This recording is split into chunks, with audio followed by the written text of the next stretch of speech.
और फ़ायदा भी इनमें बहुत अच्छा होता है क्योंकि इनके भाव हमें बहुत अच्छे मिलते हैं। आपको जो है नर्सरी तैयार करनी पड़ेगी और नर्सरी तैयार करने के लिए आपको 20 से 25 दिन के जो है टाइम चाहिए। किसान साथियों, मेरा नाम है दीपक राघव और मैं आपका स्वागत करता हूं आज एक और नई वीडियो पर। तो आज हम बात करने जा रहे हैं ऐसी 5 से 7 फसलों के बारे में जो कि आप जुलाई के महीने में लगाएंगे और उनकी नर्सरी को आप मई और जून के महीने में तैयार करनी होती है। तो चलिए स्टार्ट करते हैं वीडियो को। तो सबसे पहली फसल है, इसमें हम बताएंगे आपको गोभी। तो गोभी, ये दोनों तरह की गोभी, पत्ता गोभी और फूल गोभी, ये दोनों तरह की गोभी आप जुलाई के महीने में अपने खेत में लगा सकते हैं। इनको लगाने के लिए आपको जो है नर्सरी तैयार करनी पड़ेगी और नर्सरी तैयार करने के लिए आपको 20 से 25 दिन के जो है टाइम चाहिए होता है बुवाई करने से पहले, रोपाई करने से पहले। तो जब आप जुलाई में इसकी बुवाई करेंगे तो आपको मई और जून में इनकी जो है आपको नर्सरी लगानी होगी। जब आप इनकी मई और जून में नर्सरी लगाएंगे तब जाकर आप इसे जुलाई में अपने खेत में लगा पाएंगे। तो आज मैं ऐसी ही इन फसलों के बारे में बताऊंगा जिनकी आप जो है मई और जून में जो है नर्सरी तैयार करेंगे और जुलाई में उनको अपने खेत में लगाएंगे। जो पत्ता गोभी और हमारी फूल गोभी है, ये हमारी जुलाई में लगाई जाने वाली फसलें हैं और ये हमें बहुत अच्छा उत्पादन देती हैं। तो अच्छे उत्पादन के लिए हमें सबसे पहले बीज की जो है अच्छी गुणवत्ता और अच्छा बीज बहुत ही आवश्यक होता है। तो सबसे जो है पहले मैं आपको बीज के बारे में बताता हूँ।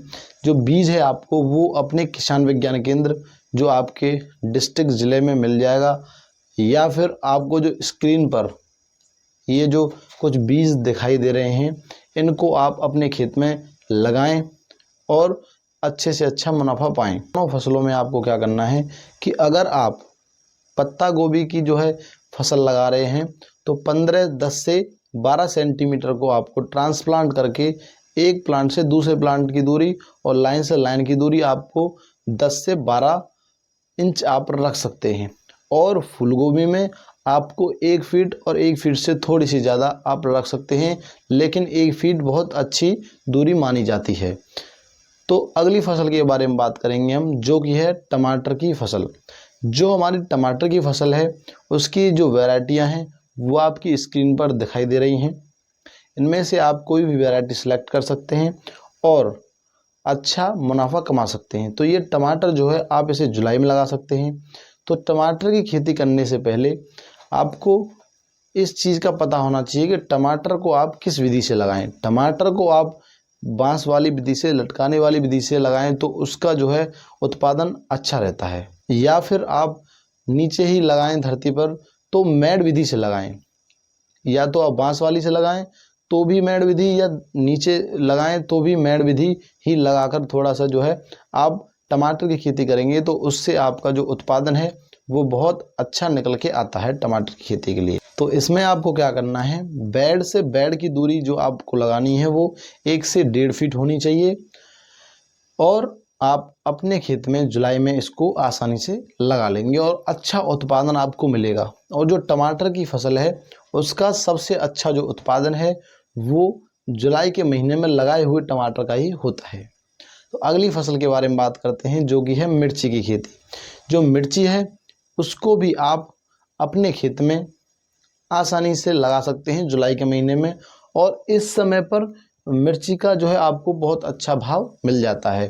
तो मिर्ची की कुछ उन्नत वैरायटियां, जो अच्छी वैरायटियां हैं वो आपकी स्क्रीन पर दिखाई दे रही हैं। इनमें से आप एक वैरायटी सेलेक्ट कर अपने खेत में लगा सकते हैं। अब हम बात करेंगे कि हमें इनकी नर्सरी जो है किस तरह से तैयार करनी है। तो जो हमारी नर्सरी है उसको आपको सबसे पहले 2 तरह के मेथड हैं उसमें। ट्रे का जो प्रो मेथड होता है उसको आप यूज़ कर सकते हैं, या फिर दूसरे नंबर पर आप जो है सीधे अपने खेत में ही अपनी नर्सरी तैयार करके उसको बना सकते हैं नर्सरी को। तो अब हम बात करते हैं प्रो ट्रे मेथड के बारे में। जो प्रो ट्रे मेथड होता है उसके लिए आपको ट्रे चाहिए और वर्मी कंपोस्ट चाहिए और कोकोपीट चाहिए और कुछ जो हमारे खाद होते हैं वो चाहिए। तो आप इन तीनों के मिश्रण को अच्छे से मिलाकर प्रो ट्रे के जो कोन्स होते हैं उनमें फिल कर लें अच्छे से, और उसके बाद उन पर एक एक दो दो सीड लगा दें। उसके बाद थोड़ा सा पानी का छिड़काव कर दें, जिससे कि आपके सीड का जो जर्मिनेशन है वो बहुत अच्छा हो जाएगा और आपकी नर्सरी जो है अच्छी और हष्ट-पुष्ट तैयार होगी।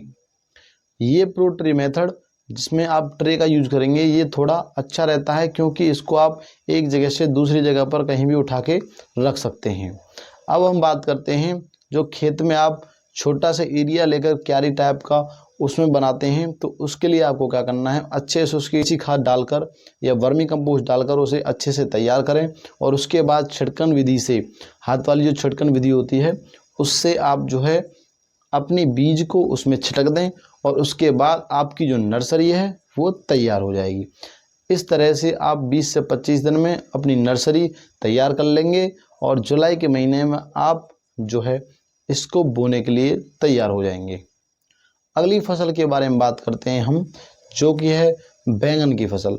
जो बैंगन होता है हमारा, उसे आप भी उसकी भी नर्सरी तैयार करनी पड़ेगी, और इसके लिए आपको जो है प्रो ट्रे मेथड थोड़ा अच्छा रहेगा, या फिर आप वो भी जो है छिटकन विधि वाला एक स्क्वायर एरिया लेकर उसको भी आप जो है ले सकते हैं, इस्तेमाल कर सकते हैं।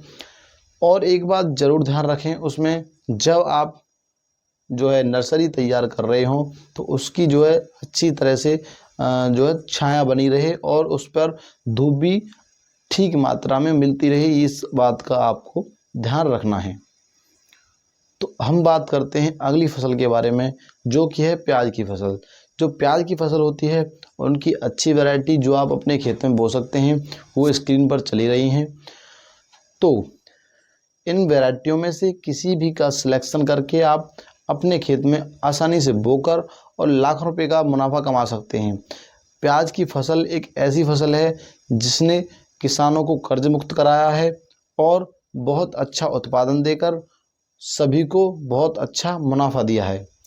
अब हम बात करते हैं जो अगली फसल जुलाई में बोई जा सकती हैं, लेकिन वो कंद वर्गीय फसलें हैं, या उनके जो है उनके लिए नर्सरी हमें तैयार नहीं करनी पड़ती है, लेकिन वो लाखों रुपए का मुनाफा हमें आसानी से दे सकती हैं, और ये जून और जुलाई में आप इन्हें बो सकते हैं।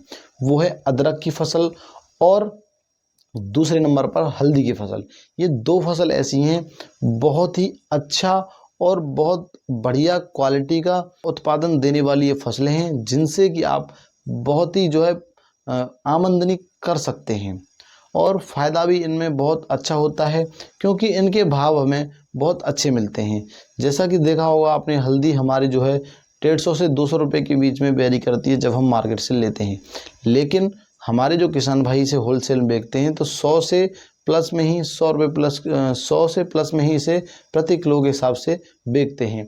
ऐसे ही अदरक का भाव है, अदरक भी हमें 40 से 80 रुपये किलो तक आसानी से आप इसे मंडी भाव में बेच सकते हैं और अच्छा मुनाफा कमा सकते हैं। तो धन्यवाद किसान साथियों, इस वीडियो में सिर्फ इतना ही।